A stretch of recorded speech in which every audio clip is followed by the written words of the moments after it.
শুরু হলো সব খবর নিয়মিত এই আয়োজনে স্বাগত জানাচ্ছি আপনাদের সবাইকে। সাথে রয়েছি ইশরাত জাহান। দ্বাদশ জাতীয় সংসদ ভেঙে দিয়েছেন রাষ্ট্রপতি মোহাম্মদ শাহাবুদ্দিন। দুপুরে সংসদ ভেঙে দেওয়ার বিজ্ঞপ্তি প্রকাশ করা হয়। সংবিধানের ৪৮-এর ৩ নং অনুচ্ছেদের অধীনে দ্বাদশ জাতীয় সংসদ ভেঙে দেন রাষ্ট্রপতি। গত ৭ জানুয়ারি অনুষ্ঠিত নির্বাচনের পর ৩০ জানুয়ারি সংসদের প্রথম অধিবেশন বসে। প্রধানমন্ত্রী শেখ হাসিনা ৫ আগস্ট রাষ্ট্রপতির কাছে পদত্যাগ করেন, তাই সংবিধান মতে সংসদ ভেঙে দেওয়া হয়। পাশাপাশি বিএনপি চেয়ারপারসন খালেদা জিয়ার দণ্ড মওকুফ করে মুক্তি দেওয়া হয়েছে। এই বিষয়ে প্রকাশিত বিজ্ঞপ্তিতে বলা হয়েছে, সংবিধানের ৪৯ অনুচ্ছেদের প্রদত্ত ক্ষমতা বলে রাষ্ট্রপতি তার দণ্ড মওকুফ করেন।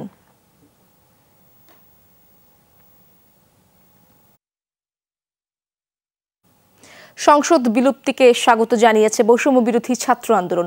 সমন্বয়করা বলেছেন, সংবিধানের গুরুত্বপূর্ণ কিছু জায়গায় সংশোধনের প্রয়োজন রয়েছে। শুধু কোটা সংস্কার আন্দোলন নয়, রাজনৈতিক উদ্দেশ্য বা বিভিন্ন উদ্দেশ্যে যাদের জেলে দেওয়া হয়েছে তাদেরও মুক্তির দাবি জানিয়েছেন তারা। যমুনা টিভিকে একথা জানিয়েছেন সমন্বয়ক সার্জিস আলম।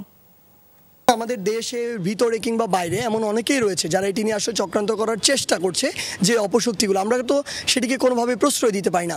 সেই জায়গা থেকে রাষ্ট্রপতির মাধ্যমে কোনো একজন সংসদ সদস্যকে যেন আবার প্রধানমন্ত্রী বানিয়ে আবার একটি বিপ্লবী সরকার না করে ফেলতে পারে, সেই জায়গা থেকে আমাদের প্রথম শর্ত ছিল এটি। আমরা বিশ্বাস করি অতি অল্প সময়ের মধ্যে সবাইকে মুক্ত করে দেওয়া হবে। তবে প্রধানত যে ফেজগুলোকে আমরা আসলে দেখেছিলাম তাদেরকে মুক্তির প্রক্রিয়া আসলে গতকালকে থেকেই শুরু হয়েছে।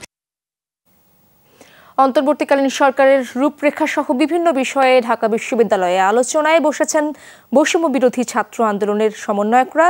সহকর্মী আখলাকুস সাফা সেই খবর রাখছেন।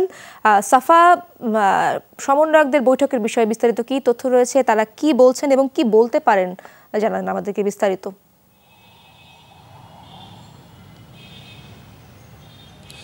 ইশরাত, সমন্বয়কদের যে বৈঠকটা সেটা শেষ হয়েছে এবং তারা এরই মধ্যে হয়তোবা আর ২-৩ মিনিটের মধ্যে বঙ্গভবনের উদ্দেশ্যে রওনা করবেন। এবং সেক্ষেত্রে আমরা দেখতে পেয়েছি যে জাহাঙ্গীরনগর বিশ্ববিদ্যালয় থেকেও একটি দল তারা কিন্তু এসেছে এবং তাদের সাথেও যে এই যে বৈঠক, সেই বৈঠকটিতে তারা অংশগ্রহণ করেন। এর আগে কি ধরনের আসলে যে রূপরেখা দেওয়ার কথা বলা হয়েছে, কী ধরনের রূপরেখা দেয়া হবে, এই বিষয়টি যখন আলোচনায় এসছে, আপনারা দেখতে পাচ্ছেন যে বঙ্গভবনের উদ্দেশ্যে রওনা দিচ্ছে এই সমন্বয়কদের যে দলটি, এই দলটি সেখান থেকে তারা যে রূপরেখাটি, সেই রূপরেখাটা তারা উপস্থাপন করবেন। এরই মধ্যে তারা ডক্টর মোহাম্মদ ইউনূস নোবেলজয়ী, তাকে এই যে অন্তর্বর্তীকালীন সরকারের প্রধান উপদেষ্টা হিসেবে তারা বলেছেন এবং এছাড়াও আরও কয়েকজনের নাম তারা নিশ্চিত করেছেন। এছাড়াও আরও কিছু সংবিধান সংশোধনের কথা এবং অনেকগুলো সাংবিধানিক বিভিন্ন যে বিষয়গুলো আছে সেগুলোর কিছু আপডেটেশন কিন্তু তারা চাইতে পারেন, এমনটাই কিন্তু আমরা জানতে পেরেছি। এবং শিক্ষার্থীরা যেটি বলছে যে ছাত্র আন্দোলন একটি গণ অভ্যুত্থানে পরিণত হয় এবং সেই গণ অভ্যুত্থানের কারণেই স্বৈরাচার পালিয়ে যায় এবং এই পালিয়ে যাওয়ার পর এখন যে সরকার তৈরি হবে সেই সরকারটি হতে হবে একটি ফ্যাসিস্ট রিজিমের বাইরের কোনো একটা কিছু। এবং সেক্ষেত্রে সব মানুষের যে অধিকার, বৈষম্যের বিরুদ্ধে যে তাদের অবস্থান, সেই অবস্থানগুলো তারা পরিষ্কার করতে চান। এছাড়া যে যাদেরকে বিভিন্ন সময় গ্রেফতার করা হয়েছে, এই তাদের গ্রেফতারের মুক্তির দাবিটিও তারা সেখানে জানাবেন বলেছেন। কিন্তু এরই মধ্যে যেহেতু প্রক্রিয়াটা শুরু হয়ে গিয়েছে, পুরো বিষয়টাকে কিন্তু তারা ইতিবাচকভাবেই এখনও পর্যন্ত নিচ্ছেন। তবে একটি কথা বলে রাখা দরকার, সেটি হচ্ছে সমন্বয়করা বারবার যেটি বলছেন সেটি হচ্ছে অতীতের কোনো সময়ের মতো করে কোনো সরকার যেন আবারও ফিরে না আসে, এই সরকার যেন জনগণের সরকার হয় এবং ছাত্ররা যেই অন্তর্বর্তীকালীন সরকার হিসেবে ছাত্ররা যা প্রস্তাব করবে এর বাইরে যদি ব্যতিক্রম কোনো সরকার গঠন করে ফেলা হয়, সেক্ষেত্রে ছাত্ররা আবারও মাঠে নামবেন এবং তারা তাদের আন্দোলন চালিয়ে যাবেন, এমনটাই কিন্তু তারা ঘোষণা দিয়েই কিন্তু রাষ্ট্রপতির যে দপ্তর এবং বাসভবন বঙ্গভবন সেখানের উদ্দেশ্যে তারা রওনা দিয়েছেন। ইশরাত, সাফা, ধন্যবাদ আপনাকে। দর্শক, রাষ্ট্রপতি মোহাম্মদ শাহাবুদ্দিনের আহ্বানে অন্তর্বর্তীকালীন সরকারের রূপরেখা নিয়ে আলোচনার জন্য বঙ্গভবনে যাবেন বৈষম্য বিরোধী ছাত্র আন্দোলনের সমন্বয়করা। বঙ্গভবনে রয়েছেন আমার সহকর্মী ভাস্কর ভাদুরী, তার কাছ থেকে জানার চেষ্টা করব বিস্তারিত। ভাস্কর, সমন্বয়করা বঙ্গভবনে কখন নাগাদ যেতে পারেন, বিস্তারিত কি তথ্য রয়েছে আপনার কাছে? ইশরাত, সহকর্মী সাফা যেমনটি বলছিলেন যে হয়তো বা ৫ থেকে ১০ মিনিটের মাঝেই বৈষম্য বিরোধী ছাত্র আন্দোলনের যে সকল সমন্বয়কগণ রয়েছেন তারা বঙ্গভবনে প্রবেশ করবেন। এখন দেখার বিষয় বঙ্গভবনে প্রবেশের ক্ষেত্রে তাদের মোট সদস্য সংখ্যা কতজনের হয়। যদি একটু পিছনে ফিরে তাকাই তাহলে ঘটনাবহুল যে দ্বিতীয় দিন, সেই দ্বিতীয় দিনের মতো কিন্তু বঙ্গভবন তার রাষ্ট্রীয় যে সকল গুরুত্বপূর্ণ কার্যক্রম রয়েছে সেগুলো পালন করছে। আপনি জানেন যে গতকাল আওয়ামী লীগ সরকারের প্রধানমন্ত্রী শেখ হাসিনার পদত্যাগের পর কিন্তু ছাত্রদের একটি অন্যতম দাবি ছিল যে যত দ্রুত সম্ভব অর্থাৎ ২৪ ঘন্টার মাঝে যাতে দ্বাদশ জাতীয় সংসদ ভেঙে দেওয়া হয় এবং তাদের দাবির প্রতি সম্মান রেখে এবং তাদের দাবির কথা মাথায় রেখেই ২৪ ঘন্টার মাঝেই কিন্তু দ্বাদশ জাতীয় সংসদ সেই সংসদ কিন্তু মহামান্য রাষ্ট্রপতি দুপুরের ৩টার কিছু আগে সেই সংসদ বিলুপ্ত ঘোষণা করেন এবং তার প্রেক্ষিতে কিন্তু সংসদের যে কার্যকারিতা সেই কার্যকারিতা বাতিল বলে গণ্য করা হয়। এছাড়াও বঙ্গভবনের যে প্রেস কার্যালয় সেই প্রেস কার্যালয় থেকে কিন্তু আরও দুটি গুরুত্বপূর্ণ বিষয় জানানো হয়েছে। দ্বিতীয় বিষয়টি ছিল বিএনপি চেয়ারপারসন বেগম খালেদা জিয়ার যে মুক্তি, সেই মুক্তির বিষয়ে একটি ঘোষণা এবং পরবর্তীতে গত ১ জুলাই থেকে ৫ আগস্ট পর্যন্ত বৈষম্য বিরোধী ছাত্র আন্দোলন এবং পাশাপাশি বিভিন্ন মামলায় যাদেরকে গ্রেফতার করা হয়েছে তাদের মুক্তির বিষয়টিও কিন্তু রাষ্ট্রপতির আদেশের মাধ্যমে নিশ্চিত করা হয়। এত গেল আগের বিষয়গুলো, গতকালের বিষয়গুলো। এখন কিন্তু পুরো দেশ তাকিয়ে রয়েছে যে আগামীতে কিভাবে দেশ চলবে সেই বিষয়টি কিন্তু বৈষম্য বিরোধী ছাত্র আন্দোলনের যে সকল সমন্বয়করা রয়েছেন তাদের মাধ্যমে উঠে এসেছে। তারা কিন্তু বলেছেন যে যত দ্রুত সম্ভব অন্তর্বর্তীকালীন সরকার গঠন। এখন আলোচনার বিষয় হয়েছে যে এই অন্তর্বর্তীকালীন সরকারে কে বা কারা আসতে যাচ্ছেন। সেক্ষেত্রে হয়তোবা বৈষম্য বিরোধী ছাত্র আন্দোলনের যে সকল সমন্বয়করা রয়েছেন তারা তাদের পক্ষ থেকে কিছু নাম প্রস্তাব করলেও করতে পারেন অথবা রাষ্ট্রপতির কাছ থেকে কোনো পরামর্শ তারা চাইতে পারেন। পরবর্তীতে যে বিষয়টি তারা উল্লেখ করেছেন যে শুধুমাত্র কিন্তু অন্তর্বর্তীকালীন সরকার গঠন নয়, একই সাথে সংবিধানের ক্ষেত্রে তারা কিন্তু কিছু নিয়ম যোগ এবং বিয়োগের কথাও কিন্তু তারা বলেছেন। সেক্ষেত্রে রাষ্ট্রপতির সাথে আলোচনার মাধ্যমে কিন্তু তারা পুরো বিষয়টি নিশ্চিত করবেন এবং এই যে প্রক্রিয়া অন্তর্বর্তীকালীন সরকার কবে নাগাদ গঠন করা হচ্ছে, যদি গঠন করা হয় তাহলে সেক্ষেত্রে কারা কারা থাকছেন, পুরো বিষয়টি কিন্তু আমরা নিশ্চিত হতে পারবো যখন ছাত্র সমাজের সাথে মহামান্য রাষ্ট্রপতির বৈঠকের পরে প্রেস বিজ্ঞপ্তির মাধ্যমে জানানো হবে এবং তখনই বোঝা যাবে শুধুমাত্র অন্তর্বর্তীকালীন সরকার নয়, এর পাশাপাশি সংবিধানে কি কি পরিবর্তন আসতে যাচ্ছে। ইশরাত। ভাস্কর, ধন্যবাদ আপনাকে। কোনো ধরনের প্রতিরোধ বা প্রতিশোধ নয়, সবাই মিলে বিজয়কে সুসংহত করার আহ্বান জানিয়েছেন বিএনপি মহাসচিব মির্জা ফখরুল ইসলাম। নির্ধারিত সময়ের মধ্যে অন্তর্বর্তীকালীন সরকার গঠনসহ প্রতিশ্রুতি পূরণে রাষ্ট্রপতির প্রতি আহ্বান জানান তিনি। ধন্যবাদ জানান বাংলাদেশ সেনাবাহিনীকে। গুলশানের রাজনৈতিক কার্যালয়ে স্থায়ী কমিটির বৈঠক শেষে মির্জা ফখরুল জানান, নেতাকর্মীদের পাশাপাশি দেশবাসীকে শান্ত থাকার আহ্বান জানিয়েছেন বিএনপি চেয়ারপারসন খালেদা জিয়া। শেষ কবে এমন শঙ্কাহীনভাবে গুলশান কার্যালয়ে এসেছেন স্থায়ী কমিটির সদস্যরা। উত্তর খুঁজতে উল্টাতে হবে ক্যালেন্ডারের বহু পৃষ্ঠা। হঠাৎ করেই নিরাশায় আশা জেগেছে, আপাত স্বস্তি ফিরেছে নেতাদের মনে। শারীরিক অসুস্থতা সহ আরও নানা কারণে যারা নিষ্ক্রিয় ছিলেন দীর্ঘদিন, প্রাণচাঞ্চল্য দেখা গেছে তাদের মাঝেও। এটা তো ভাষায় প্রকাশ করা সম্ভব না। মানে এটা এমন একটা অনুভূতি, বিশেষ করে আমরা এতদিন সামনে দেখতাম ডিবি পুলিশ সারাক্ষণ দাঁড়ায় আছে, তারপরে কোন সময় কাকে ধরে নিয়ে যায়। আগে বিভিন্ন সমস্যা ছিল, রাত বিরাতে আসা যাওয়া করা ডিফিকাল্ট ছিল, আর এখনকার প্রেক্ষাপটটা ভিন্ন। আগে আসছি পরাধীন অবস্থায়, এখন স্বাধীন অবস্থায় আসছি। সকাল 11:30 থেকে 11:30 পর্যন্ত বৈঠক করেন স্থায়ী কমিটির সদস্যরা। কারাগারে তাই উপস্থিত নেই আমির খসরু মাহমুদ চৌধুরী ও নজরুল ইসলাম খান। আর অনলাইনে যুক্ত ছিলেন স্থায়ী কমিটির আরেক সদস্য সালাউদ্দিন আহমেদ। মুক্তি অন্য যে কোনো দিনের তুলনায় কিছুটা আলাদা ছিল বিএনপি মহাসচিবের চলা ও বলার ভঙ্গি। বলেন, প্রতিরোধ কিংবা প্রতিশোধ নয়, সবাই মিলে সুসংহত করতে হবে অর্জিত বিজয়কে। অ্যারোগেন্স, ভেঞ্জেন্স এগুলোর কোনো স্থান নেই। আপনার স্থান নেই কোনো প্রতিহিংসা বা প্রতিশোধ গ্রহণের। এখন যেটা প্রয়োজন, ধৈর্যের সঙ্গে পরিস্থিতি মোকাবেলা করে জনগণকে সংহত করে আপনার এই অর্জিত স্বাধীনতাকে সংহত করা, সুসংহত করা। বিএনপি মহাসচিবের দাবি, যারা লুটপাট অরাজকতা করেছে তারা কেউ গণ আন্দোলনের সঙ্গে সম্পৃক্ত না। যারা এটা করছেন তারা কেউ এই আন্দোলনের লোক নন। তারা সবাই কিন্তু আপনার যারা আন্দোলনের বিরোধিতা করেছে তারা এবং তাদের লোকেরাই করছে।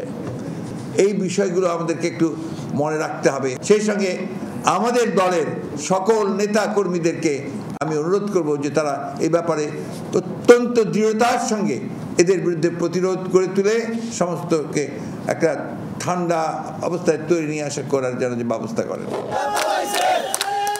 সরকার পতনের পর স্থায়ী কমিটির প্রথম বৈঠক ঘিরে সকাল থেকেই বেশ সরব দেখা গেছে দলীয় কর্মী সমর্থকদের।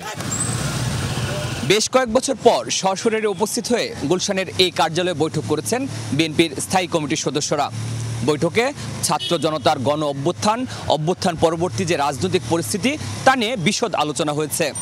তবে সবচেয়ে বেশি গুরুত্ব পেয়েছে বিএনপি চেয়ারপারসন খালেদা জিয়ার মুক্তি আর যত দ্রুত সম্ভব সব দলের অংশগ্রহণে একটা সুষ্ঠু নির্বাচন।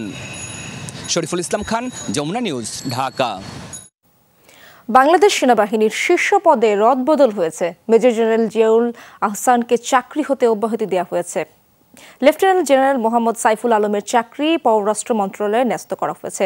লেফটেন্যান্ট জেনারেল মোহাম্মদ মুজিবুর রহমানকে GOC army training and doctrine command, lieutenant general Ahmad Tabrez Shams চৌধুরীকে সেনাবাহিনীর quarter master general, lieutenant general Mizanur Rahman শামীমকে সেনাবাহিনীর chief of general staff, lieutenant general Mohammad Shahinul হককে কমান্ড্যান্ট এনডিসি এবং মেজর জেনারেল আসম রিদওয়ানুর রহমানকে এনটিএমসির মহাপরিচালক হিসেবে নিয়োগ দেওয়া হয়েছে। আজ থেকে নেই কারফিউ, ধীরে ধীরে স্বাভাবিক হচ্ছে জনজীবন। আইএসপিআর এর নির্দেশ অনুযায়ী সকালে নির্দিষ্ট সময়েই খোলে স্কুল, কলেজ, বিশ্ববিদ্যালয়। সেই সাথে সচল হয়েছে সব সরকারি বেসরকারি অফিসও। তবে কর্মদিবসের কোনো আঁচ নেই রাজপথে। সকাল থেকেই অনেকটা ফাঁকা নগরীর ব্যস্ত রাস্তাঘাট। সাধারণ নাগরিকরা বলছেন নতুন বাংলাদেশ হোক আরও সম্ভাবনাময়, আরও মানবিক। নতুন এক বাংলাদেশ, দেশবাসীর মনে এক অন্যরকম উচ্ছ্বাস উল্লাস। চারদিকে এখনো চলছে উদযাপন, তবু রাজধানী কেমন যেন থমথমে। সব শিক্ষা প্রতিষ্ঠান আর অফিস খুলে দেয়া হয়েছে আজ। স্বাভাবিক নিয়মেই কার্যক্রম চলার কথা।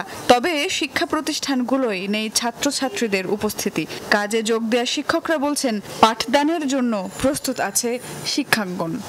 আজকে আমাদের ফার্স্ট ক্লাস ছিল, কিন্তু আমরা আসছি দেখি যে ক্লাসে কেউ নাই। সহপাঠীদের সাথে কথা হয়েছে, কিন্তু সবাই বলতেছে যে এখন যে পরিস্থিতিতে ক্লাস শুরু করা তো সম্ভব না। আমাদের দায়িত্ব হচ্ছে শিক্ষার্থীদেরকে শ্রেণীকক্ষে ফিরিয়ে নিয়ে এসে তাদের ক্লাস কার্যক্রম শুরু করে দেওয়া। তো এই জন্য আমি আমার সহকর্মীদেরকে বলেছি এবং ওনারা আমার ডাকে সবাই সাড়া দিয়েছেন এবং তারা প্রস্তুত ছিলেন। এদিকে সড়কেও নেই কর্মব্যস্ত মানুষের ছোটাছুটি, নেই স্কুল কলেজগামী শিক্ষার্থীদের আনাগোনাও। ঢাকা বিশ্ববিদ্যালয়ের টিএসসি চত্বরে সকালেও চলে বিজয় উল্লাস। সবার প্রত্যাশা এবারের বাংলাদেশ হবে মানবিক, জনবান্ধব। যে শিক্ষাক্রমটা ছিল এটা আমি চাই, কারণ নতুন শিক্ষাক্রমটা আমাদের জন্য ভালো না। যে আন্দোলন করছি সেটা অনেকটা সফল। এখন বাংলাদেশে যে আগে যে নিয়ম চলেছে সেটা অবশ্যই পরিবর্তন আনা দরকার। সবচেয়ে বেশি ক্রেডিটটা আমরা দিব ছাত্র সমাজকে, এবং আমরা আশা করি তারা সঠিক সিদ্ধান্ত নিয়ে এই দেশটা পুনর্গঠন করবে। কোনো স্বৈরশাসক যাতে তাদের আস্তানা গড়তে না পারে, এই প্রচেষ্টা আমাদের সকলকে করতে হবে। সাধারণ মানুষ জানাচ্ছেন নতুন বাংলাদেশ নিয়ে তাদের প্রত্যাশা। তাদের কণ্ঠে উঠে আসে দ্রব্যমূল্য নিয়ন্ত্রণ, শিক্ষা ব্যবস্থার পুনর্গঠন আর গণতান্ত্রিক অধিকারের কথাও। আমরা এমন একটা বাংলাদেশ চাই যে বাংলাদেশের শিক্ষা ব্যবস্থা হবে বিশ্বমানের, যে শিক্ষা ব্যবস্থা দিয়ে আমরা পুরো বিশ্বকে চ্যালেঞ্জ করব। সাধারণ খেটে খাওয়া মানুষ কিন্তু এই দেশে বেশি, এবং তাদের জন্য যেভাবেই হোক দ্রব্যমূল্য একটা সহনীয় পর্যন্ত যাতে না পাইলেও ভালো, দেশটা শান্তি হয়েছে তার জন্য খুশি। সব অপূর্ণতাকে পূর্ণ করে রাজধানীকে ফের স্বাভাবিক করার তাগিদ ঢাকাবাসীর। উদযাপনের রেশ এখনো শেষ হয়নি। নতুন করে স্বপ্ন দেখছে বাংলাদেশ। আবারও স্বাভাবিকতায় ফিরুক প্রাণের দেশ, তেমনটাই প্রত্যাশা। আর এই নতুনত্বে যেন কোনো খাদ না থাকে, সেই দাবি প্রত্যেকের। সুমাইয়া ঐশী, যমুনা নিউজ, ঢাকা। পুলিশের অধস্তন কর্মকর্তাদের দাবি সমাধানের আশ্বাস দিয়েছেন আইজিপি চৌধুরী আব্দুল্লাল মামুন। গণমাধ্যমে পাঠানো এক ভিডিও বার্তায় পুলিশের কোনো স্থাপনায় হামলা ভাঙচুর না করার আহ্বান জানান তিনি। পুলিশের সদস্য ও পুলিশের স্থাপনাসমূহে যাতে আক্রমণের ঘটনা সংঘটিত না হয় সেজন্য সকলকে আহ্বান জানানোর জন্য বিনীত অনুরোধ করছি। পুলিশের সদস্যবৃন্দের উত্থাপিত বিভিন্ন সমস্যা এবং দাবির যৌক্তিক সমাধানকল্পে সর্বোচ্চ প্রচেষ্টা গ্রহণ করা হবে। সহিংসতায় পুলিশের অনেক ক্ষয়ক্ষতি হয়েছে, অনেকে মারা গেছেন। তবে স্বাভাবিক কাজকর্মে ফিরতে চান পুলিশ সদস্যরা, তাই শিগগিরই পুলিশকে পুনর্গঠন করা হবে। এজন্য সবাইকে পুলিশের পাশে দাঁড়াতে আহ্বান জানিয়েছেন সদর দপ্তরের অতিরিক্ত আইজিপি AKM শহীদুর রহমান। আমাদের পুলিশের ব্যাপক ক্ষয়ক্ষতি হয়েছে, বিভিন্ন স্থাপনায় আপনার অগ্নিসংঘর্ষ হয়েছে, আমাদের অনেক সদস্য মৃত্যুবরণ করেছে বিভিন্ন কারণে। আমাদের পুলিশ এক ধরনের আমরা নেতৃত্বহীনতা বোধ করতেছি। এই সময় এই পরিস্থিতিকে সামলে আমরা আমাদের বাংলাদেশ পুলিশকে যাতে আবার জনগণের কাছাকাছি নিয়ে যেতে পারি, তাদের যাতে যে দায়িত্ব সেই দায়িত্ব যাতে পালন করতে পারে, সেজন্য আমরা এদেরকে সবাইকে সংগঠিত করার চেষ্টা করতেছি। সনাতন সহ বিভিন্ন ধর্মের মানুষ ও তাদের ধর্মীয় উপাসনালয়ের নিরাপত্তায় রাতভর পাহারায় ছিল সাধারণ মানুষ। অংশ নেয় বৈষম্য বিরোধী আন্দোলনের শিক্ষার্থী ও রাজনৈতিক নেতৃবৃন্দরা। যে কোনো ধরনের সহিংসতা মোকাবেলায় সজাগ তারা। পরিস্থিতি স্বাভাবিক না হওয়া পর্যন্ত মাঠে থাকার আশ্বাস তাদের। সংঘাত সহিংসতায় দেশজুড়ে আতঙ্ক, উদ্বেগ উৎকণ্ঠায় সনাতন সহ অন্য ধর্মের মানুষও। তবে তাদের নিরাপত্তায় এই পাহারা। মন্দির সহ ধর্মীয় উপাসনালয়ে অবস্থান নেয় সাধারণ মানুষ।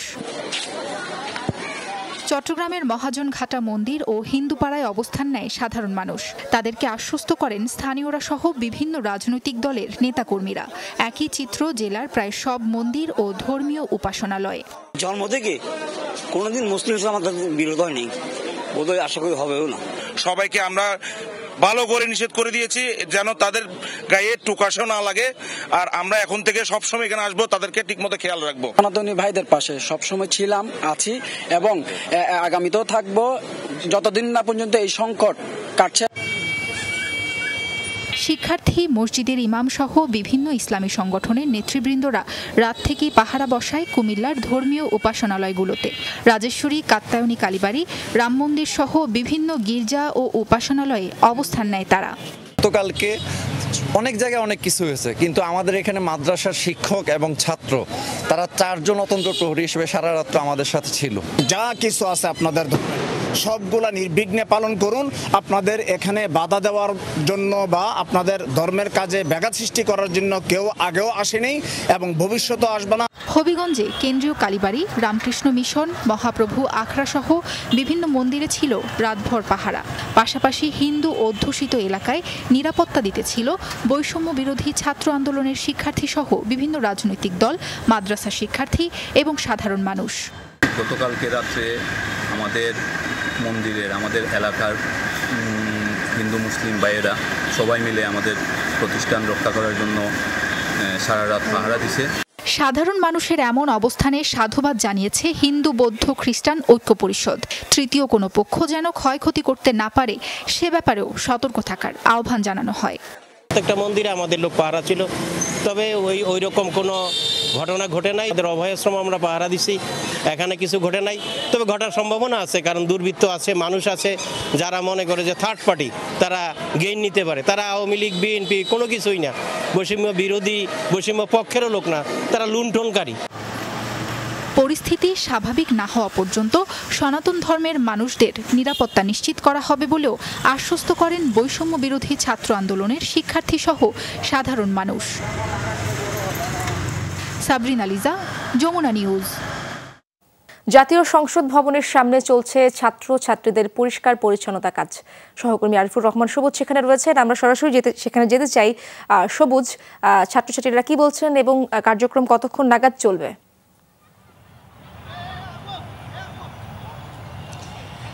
ইশরাত, মূলত বৈষম্য বিরোধী যে ছাত্র আন্দোলন তাদের বেশ কয়েকজন সমন্বয়ক এবং সহ সমন্বয়কের নেতৃত্বে এই পরিষ্কার পরিচ্ছন্নতার যে কার্যক্রম সেটি সকালের কিছুটা 10টার কিছুটা পরে এই কার্যক্রম শুরু হয় এবং প্রায় 1.5 শতাধিক শিক্ষার্থী মূলত সংসদ ভবনের যে সামনের অংশটি রয়েছে, সংসদ ভবনের পেছনের চারপাশে যে রকম মূলত গতকালকে ম্যাসাকার করা হয়েছিল, ভাঙচুর করা হয়েছিল, যেখানে সেখানে বিভিন্ন বিভিন্ন ধরনের স্থাপনা ভাঙচুর করা হয়েছিল, সেগুলো আজকে সকাল থেকে এই পরিষ্কার পরিচ্ছন্নতার কার্যক্রমটি শুরু হয়েছিল এবং এর মধ্যেই এটি একেবারে বাইরের আশেপাশের যে অবস্থাটা ছিল সেই জায়গাগুলোতে ইতিমধ্যে তারা পরিষ্কার করে ফেলেছেন। আপনি নিশ্চয়ই দেখতেও পাচ্ছেন। এখন তারা মূলত শিক্ষার্থীরা, যেহেতু এই কার্যক্রমটি কিছুক্ষণ আগে শেষ হয়েছে, এখন তারা ধীরে ধীরে বের হয়ে যাচ্ছেন। যারা ভিতরে এখনও রয়েছে তাদেরকে বের করার চেষ্টা করছেন এবং ভেতরের যে ভাঙচুর করা হয়েছে সেই জায়গাটি এখন পর্যন্ত তারা যেটি বলছেন যে পরিষ্কার করতে পারেননি, কারণ ভেতরের অবস্থা এতটাই বাজে সেই জায়গাটিতে আসলে এই খালি হাতে তারা যেহেতু এই পরিষ্কার পরিচ্ছন্নতার অভিযানে নেমেছেন, সে কারণে খালি হাতে এই জিনিসগুলো আসলে সরানো সম্ভব নয়। এটি হয়তো আরও বড় আকারে এই পরিষ্কার পরিচ্ছন্নতার অভিযানটি যদি করা যায় তাহলে ভেতরের যে জায়গাটি সেটি পরিষ্কার করা যাবে। তবে বাইরের যে জায়গাটি একেবারেই তারা পরিষ্কার করে ফেলেছেন এবং যে ময়লা আবর্জনাগুলো রয়েছে সেগুলো এক পাশে করে রেখে সেগুলো হয়তো ময়লার গাড়িতে করে এসে নিয়ে যাওয়া হবে। এবং যেটি হয়েছে যে আজকে সকাল থেকেই সংসদ ভবনের নিয়ন্ত্রণ আসলে সেনাবাহিনীর হাতে রয়েছে এবং সেনাবাহিনীর প্রত্যেকটি গেটে আসলে তাদের প্রহরা রয়েছে। পাশাপাশি দুপুরের পর থেকে মূলত চারপাশে হাজার হাজার জনতা আসলে এই জায়গাটিতে আবারও এসেছেন। গতকালকে যেভাবে এসেছিলেন আজকেও এসেছেন, সবাই দেখতে এসেছেন, উৎসুক জনতা। আবার অনেকেই আসলে এই এত বেশি মানুষের চাপ, যারা দেখতে এসেছেন তারা ভেতরে ঢুকে যাওয়ার চেষ্টা করছেন। সেই জায়গাতেও আসলে সেনাবাহিনী যেহেতু ভেতরের দিকে, গেটের ভেতরের দিকে অবস্থান করছেন, কিন্তু বাইরের অংশটা এই যে উৎসুক মানুষের ভিড়, উৎসুক মানুষের যে অবস্থান, তারা ভিতরে ঢোকার যে চেষ্টাটি, সেই চেষ্টাটি আসলে এই সাধারণ শিক্ষার্থীরা দুই পাশে ব্যারিকেড দিয়ে আসলে তাদেরকে, সাধারণ মানুষকে ব্যারিকেড দিয়ে তাদের যে ঢুকতে যাওয়ার চেষ্টা সেটি প্রতিহত করার চেষ্টা করছে। এবং আমরা দেখেছি যে সংসদ ভবন এলাকায় উৎসুক জনতার এত বেশি ভিড়, সেখানে ট্রাফিক ব্যবস্থাপনাতেও আসলে কিছুটা হিমশিম খেতে হচ্ছে, যেহেতু ট্রাফিকের কোনো পুলিশ এখানে নেই। শিক্ষার্থীরাই এই জায়গাটি আসলে নিয়ন্ত্রণ করার চেষ্টা করছেন। সবকিছু মিলে বলা যায় যে সংসদ ভবনের বাইরের অর্থাৎ চারদিকে যেই ভাঙচুরের ফলে যে অবস্থাটি তৈরি হয়েছিল সেটা একেবারেই পরিষ্কার করে ফেলা হয়েছে এর মধ্যেই। সবুজ, ধন্যবাদ আপনাকে। সচিবালয়ের নিরাপত্তার দায়িত্বে আছেন সেনাবাহিনীর সদস্যরা। সরকারের পদত্যাগ ও কারফিউ তুলে নেওয়ার পর সকালে অফিসে যান সরকারি চাকরিজীবীরা, তবে অর্ধ দিবস অফিস করে বেরিয়ে যান তারা। সোমবার শেখ হাসিনা সরকার পদত্যাগ করে। রাতে সেনাবাহিনীর পক্ষ থেকে অফিস, স্কুল, কলেজ খোলার কথা জানানো হয়। সে মোতাবেক সকালেই সচিবালয়ে যান কর্মকর্তা কর্মচারীরা। আইন, স্বরাষ্ট্র, তথ্য সচিব সহ বেশ কয়েকজন সচিবও অফিস করেন। আগে থেকেই সচিবালয়ের সব দিকে সেনা সদস্যরা নিরাপত্তার দায়িত্ব পালন করেন। ছিল না কোনো পোশাকে পুলিশ সদস্য। কষ্ট করে আসার মতো গাড়ি নাই, অনেক 1 ঘন্টা দাঁড়ায় থাইকা তারপর একটা বাস পাইছি, ওই বাসে আইসে এখানে নামলাম। আসতেছে লোকজন, মানে কম, তুলনামূলক একটু কম না, উপস্থিতি 25 বা 30 এইভাবে ভয় আছে না, ভয় ভীতি তো একটু মানুষের থাকবেই। স্বাভাবিকভাবে অফিসে আসছি, কোনো সমস্যা হয় নাই। আমরা অফিসের সময় মতোই অফিসে আসছি। চন্দ্রা থেকে আসছি, কিন্তু অনেক কষ্ট হচ্ছে। বেলা 11:15টার দিকে হঠাৎ সচিবালয় থেকে বের হতে থাকেন কর্মকর্তা কর্মচারীরা। 30 মিনিটের মধ্যেই ফাঁকা হতে থাকে সচিবালয়। তখনও সতর্ক অবস্থায় সেনাবাহিনীর সদস্যরা। সবাই বের হচ্ছে, তাই আমিও বাইরে যাচ্ছি। যেতে বলছে নাকি নিরাপত্তার কারণে? নিরাপত্তাহীনতার জন্য এখানে যে কোনো সময় আক্রমণ হতে পারে, ভয় বিরাজ করতেছে, এই জন্য আমরা চলে যাচ্ছি। কর্তৃপক্ষ জানে, হ্যাঁ, কষ্ট করে আসছে, আবার কষ্ট করে চলে যেতেছি। তারাই বলতেছে যে যার যার মতন জায়গা বাসায়, দেশের এই পরিস্থিতি। এখানে একটা হুজুগ উঠছে যে সচিবালয় বিভিন্ন ধরনের সমস্যায় মানুষ ভয় পাচ্ছে, এই জন্য সবাই বের হয়ে যাচ্ছে। তাদের উপরে কোনো হামলা হতে পারে, কেউ অ্যাটাক করতে পারে, এই ধরনের একটা গুজবের ভয়ে তারা চলে যাচ্ছে, আর কিছুই না, কোনো কিছুই হয়নি। এবং বর্তমান সময়ের ভাবমূর্তি নষ্ট করার জন্যই এই প্যানিকটা সৃষ্টি করছে। সেনাবাহিনীর সদস্যরা সচিবালয় ও এর আশেপাশের এলাকায় সাজোয়া যান নিয়ে সতর্কভাবে নিরাপত্তা বজায় রেখেছেন। নুনবী সরকার, যমুনা নিউজ, ঢাকা। আজ জাতীয় সংসদ ভবন, গণভবন ও প্রধানমন্ত্রীর কার্যালয়ের সামনে হাজারো উৎসুক জনতার ভিড়। তবে সেনাবাহিনী এসব জাতীয় স্থাপনায় আর কাউকে ঢুকতে দিচ্ছে না। অনেকে বিকল্প উপায়ে ঢোকার চেষ্টা করলে তাদেরও সরিয়ে দেয় সেনা সদস্যরা। ভাঙচুর ও লুটপাটের দৃশ্য দেখে দুঃখ প্রকাশ করেন অনেকে। জাতীয় সম্পদ ধ্বংস ও লুটপাটের নিন্দা জানান তারা। মঙ্গলবার ভোর থেকে আবারও সংসদের ভেতরে ঢুকতে উৎসুক জনতার ভিড়। পরিবার পরিজন নিয়ে যান অনেকেই। কালের সাক্ষী হতে তুলে রাখছেন ছবিও। গতকাল দুপুরের পর সুযোগ সন্ধানী কিছু লোক সংসদের অধিবেশন কক্ষে চালায় তাণ্ডব। তাই আজ ভেতরে ঢুকতে দেওয়া হয়নি কাউকেই। সেনাবাহিনীর সাথে ছাত্ররাও বুঝিয়ে ফেরত পাঠায় উৎসাহী জনতাকে। আজ ছাত্র জনতার কারণে আমরা এইভাবে সংসদ ভবনে এখানে এসে দেখতে পাচ্ছি। মানুষ আসছে দেখার জন্য, তারা নিষেধ দিতেছে এগুলো আপনারা দেখেন না, ধরেন না, আরো ক্ষতি হয়ে যাবে। শুধু বাহির থেকে দাঁড়িয়ে দেখতাম যে অলওয়েজ আমি স্বপ্ন ছিল যে এখানে আমি ঢুকবো। তবে সংসদ প্রাঙ্গণে আসা অনেকেই রাষ্ট্রীয় সম্পদ এভাবে নষ্ট করায় ক্ষোভ জানান। এটা আপনাদের সবার সম্পদ, এটা আমাদের ব্যক্তিগত কিনা না। জনগণ না বুঝে দেশের এই পরিস্থিতিটা, তাহলে কিভাবে সম্ভব? আমরা তো এই দেশটাকে আবার ঠিকমতো আনতে পারবো না। এদিকে গণভবনের চারপাশে আজও কড়া নিরাপত্তায় সেনাবাহিনী। ভিড় সামলাতে মাইকিং করছেন সেনা সদস্যরা, আছেন ছাত্ররাও। তারপরও দেয়াল টপকে ভেতরে ঢোকার চেষ্টা করেন অনেকে। কালকে যখন এইখানে হামলা হয়, আমার মনে হয় না যে কোনো ছাত্র এখানে হামলা করছে। আমরা আর কোনো সংঘাত চাই না, কোনো মৃত্যুর, কোনো হত্যাকাণ্ড চাই না, আমরা চাই শান্তি। ভাঙচুরের দৃশ্য দেখে অনেকেই দুঃখ প্রকাশ করেন। এছাড়া জাতীয় সম্পদ ধ্বংস ও লুটপাটের নিন্দাও জানান তারা। সব খালি ভাঙচুর করছে, ভাঙচুর করার দরকার কি ছিল? এখন যারাই করছে তারা নিজেরাই আফসোস করতেছে যে হায় আমরা কি করলাম। এটা আর নষ্ট করতে দেওয়া যাবে না। হ্যাঁ, এটা আমাদের ট্যাক্সের টাকায় আবার তৈরি করতে হবে। এই দেশ আরো 10 বছর পিছাই গেল, মনে 10 বছর যে আসুক। তবে আজ যারা গণভবনে প্রবেশ করতে পারেননি তাদের রয়ে গেছে কিছুটা আফসোস। আমাদের দেখতে দেওয়া উচিত ছিল, কিন্তু আমাদের তো ঢুকতে দিচ্ছে না। এখানে আসছিলাম না, পারি নাই। আমি রংপুর থেকে আসছিলাম প্রায়। উৎসুক জনতার ভিড় আছে প্রধানমন্ত্রীর কার্যালয়ের সামনেও। এ সময় জনতাকে বুঝিয়ে সরাতে দেখা যায় সেনাবাহিনীকে। রাব্বি সিদ্দিকী, যমুনা নিউজ, ঢাকা। গ্রি-এসি, এতে আছে অ্যান্টিব্যাকটেরিয়াল ফিল্টার। এর ইনভার্টার টেকনোলজি বিদ্যুৎ খরচ বাঁচায়, তাই বিশ্বের 1 নম্বর এসি নির্মাতা গ্রি। দিল্লিতেই আশ্রয়ে রয়েছেন শেখ হাসিনা। ভবিষ্যৎ নিয়ে ভাবতে তাকে সময় দিচ্ছে ভারত সরকার। মঙ্গলবার বাংলাদেশ পরিস্থিতি নিয়ে দেশটির সর্বদলীয় বৈঠকে জানানো হয় এই তথ্য। সকালে ভারতীয় পার্লামেন্টে পররাষ্ট্রমন্ত্রী এস জয়শঙ্করের নেতৃত্বে হয় জরুরি বৈঠক। সব দলের সঙ্গে বৈঠকে বাংলাদেশ পরিস্থিতি নিয়ে ব্রিফ করেন তিনি। বলেন, ভবিষ্যৎ পরিকল্পনা নির্ধারণে আপাতত হাসিনাকে কিছুদিন সময় দিতে চায় দিল্লি। এরপর পরবর্তী সিদ্ধান্ত নেবে ভারত সরকার। বাংলাদেশে শেখ হাসিনা সরকারের পতন ও তার জেরে তৈরি সহিংস পরিস্থিতি নিয়েও আলোচনা হয় বৈঠকে। বাংলাদেশের সেনাবাহিনীর সাথে দিল্লি নিয়মিত যোগাযোগ রাখছে বলে জানান জয়শঙ্কর। বাংলাদেশ নিয়ে ভারতের অবস্থান এবং নিরাপত্তা কৌশল নিয়েও হয় আলোচনা।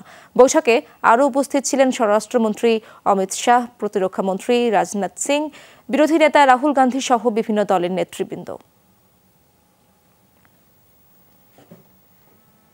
বাংলাদেশের নাগরিকদের সংযত আচরণ করার আহ্বান জানিয়েছে জাতিসংঘ। সোমবার এক বিবৃতিতে একথা জানান সংগঠনটির মুখপাত্র ফারহান হক। অনুরোধ করেন ধৈর্য ধরে শান্ত থেকে গণতান্ত্রিক উপায়ে অন্তর্বর্তী সরকার গঠনের। নিরাপত্তা বাহিনীর প্রতি আহ্বান জানান জনসাধারণ ও রাষ্ট্রীয় সম্পদের নিরাপত্তা নিশ্চিতের। সোমবার স্থানীয় সময় দুপুরে শেখ হাসিনার পদত্যাগের পর তার সরকারি বাসস্থান গণভবন ও সংসদ ভবনে ঢুকে পড়ে হাজার হাজার মানুষ, চালায় লুটপাট। দেশজুড়ে বিভিন্ন স্থানে ভাঙচুর, অগ্নিসংযোগের ঘটনাও ঘটেছে।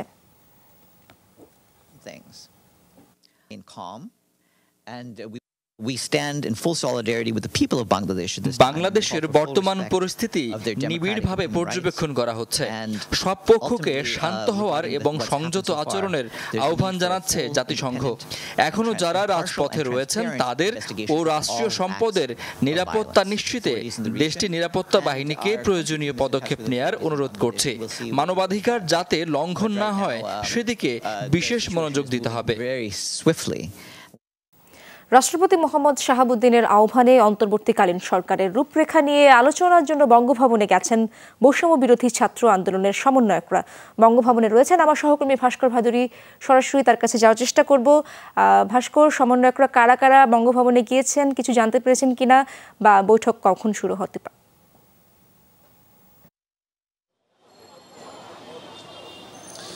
ইশরাত, ঘড়ির কাঁটার হিসেবে 6টা 5-এ বৈষম্য বিরোধী ছাত্র আন্দোলনের সদস্যরা, অর্থাৎ তাদের 13 জন সমন্বয়ক বঙ্গভবনে প্রবেশ করেছেন রাষ্ট্রপতি মোহাম্মদ শাহাবুদ্দিনের সাথে মতবিনিময় সভায় অংশ নিতে, অর্থাৎ তার পরামর্শ গ্রহণ করার জন্য।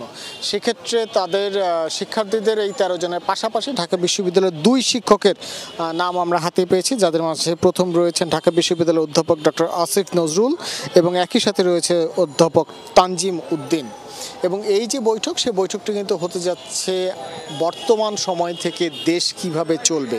আপনি জানেন দুপুর 3টার সময় রাষ্ট্রপতির পক্ষ থেকে একটি বিজ্ঞপ্তির মাধ্যমে জানানো হয়েছে যে দ্বাদশ জাতীয় যে সংসদ, সেই সংসদ বিলুপ্ত ঘোষণা করা হয়েছে এবং তার ফলে যেহেতু বর্তমানে দেশে কোনো সংসদের কার্যকারিতা নেই, সেক্ষেত্রে অন্তর্বর্তীকালীন সরকার গঠনের ক্ষেত্রে কে বা কারা সেই অন্তর্বর্তীকালীন সরকারে আসতে পারে এবং সেই অন্তর্বর্তীকালীন সরকারের মোট সদস্য সংখ্যা কী হবে, সে বিষয়ে শিক্ষার্থীরা মহামান্য রাষ্ট্রপতির কাছে তাদের যে বক্তব্য, সেই বক্তব্য তুলে ধরবেন। রাষ্ট্রপতি তাদের কথা শুনবেন এবং এ বিষয়ে যদি কোনো উপদেশ প্রয়োজন হয় অথবা পরামর্শ প্রয়োজন হয়, তিনি তা শিক্ষার্থীদের প্রদান করবেন। তার পাশাপাশি আরও একটি বিষয় যুক্ত করতে চাচ্ছি ইশরাত, আপনি জানেন যে এর আগের সংবাদে আমি জানিয়েছিলাম যে শুধুমাত্র অন্তর্বর্তীকালীন সরকারের রূপরেখা এবং অন্তর্বর্তীকালীন সরকারের সদস্যদের নির্ধারণ করা নয়, তার পাশাপাশি সংবিধানের ক্ষেত্রে কিছু আয়োজন বিয়োজনের বিষয়েও কিন্তু শিক্ষার্থীরা তাদের বক্তব্য রাষ্ট্রপতির কাছে তুলে ধরবেন। তবে সবশেষ একটি অংশ যুক্ত করতে যাচ্ছি যে হয়তোবা আজকের ভিতরে অন্তর্বর্তীকালীন সরকারের যে রূপরেখা এবং অন্তর্বর্তীকালীন সরকারে কারা কারা থাকছেন সেই বিষয়টি আজকে নাগাদ হয়তোবা জানা যাবে না, কারণ এখনই আমরা দেখছি যে ঘড়ির কাঁটা 6:30 বেশি বেজে গিয়েছে।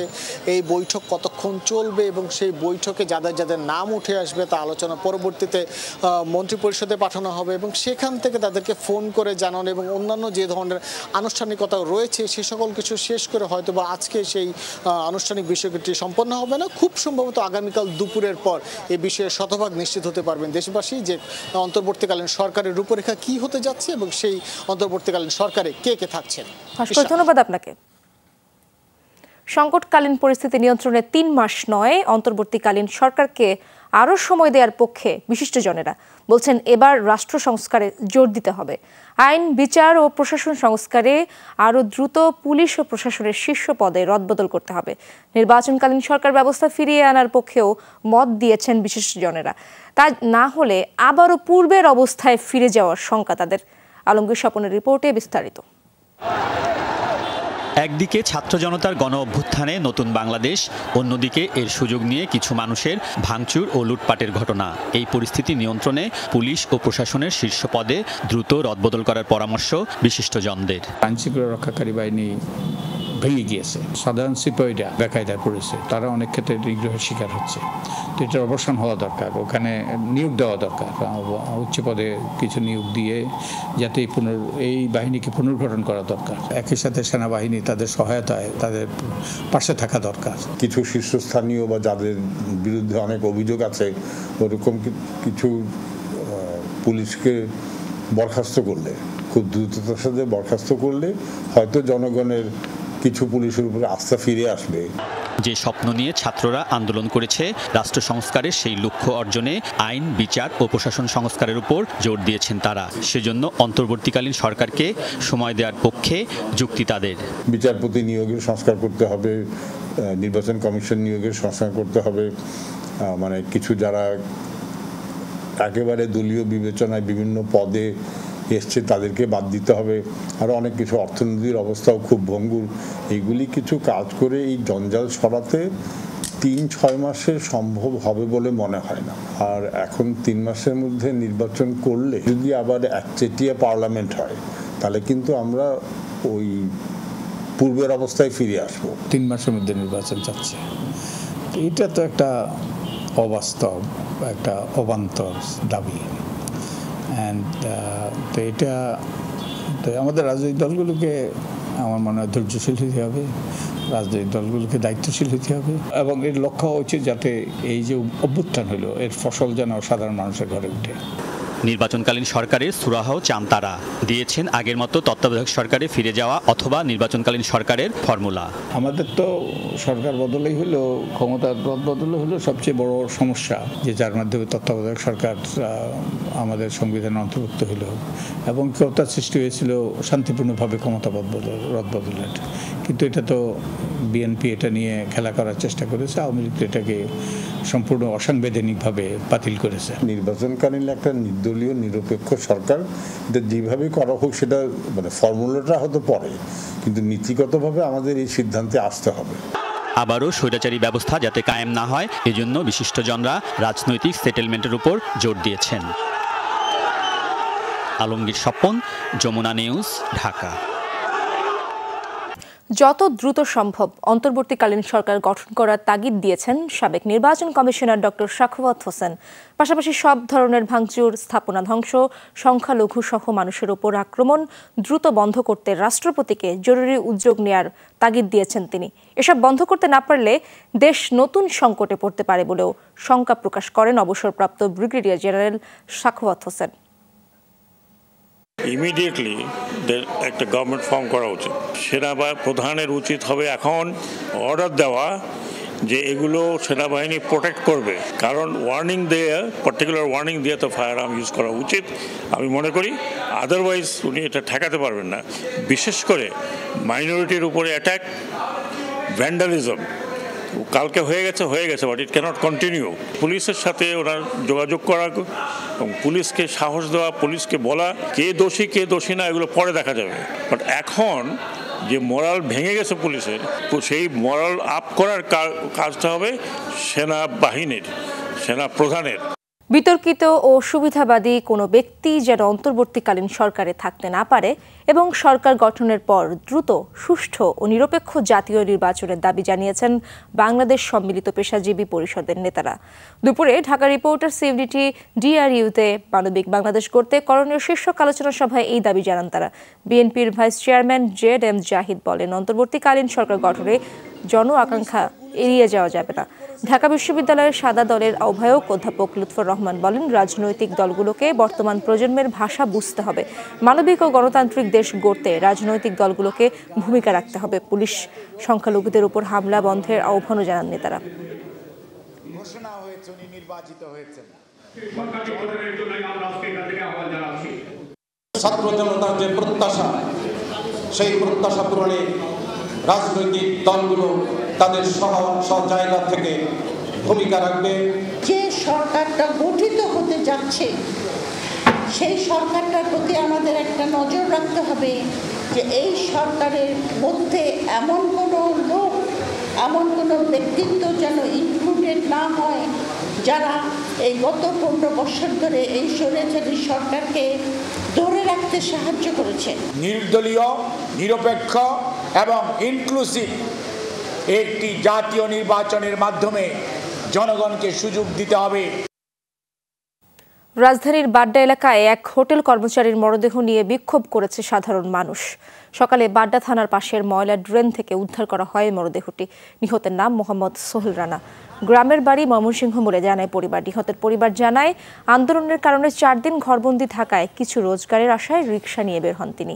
পরে পুলিশের সাথে আন্দোলনকারীদের সংঘর্ষে গুলিবিদ্ধ হয়ে মারা যান সোহেল।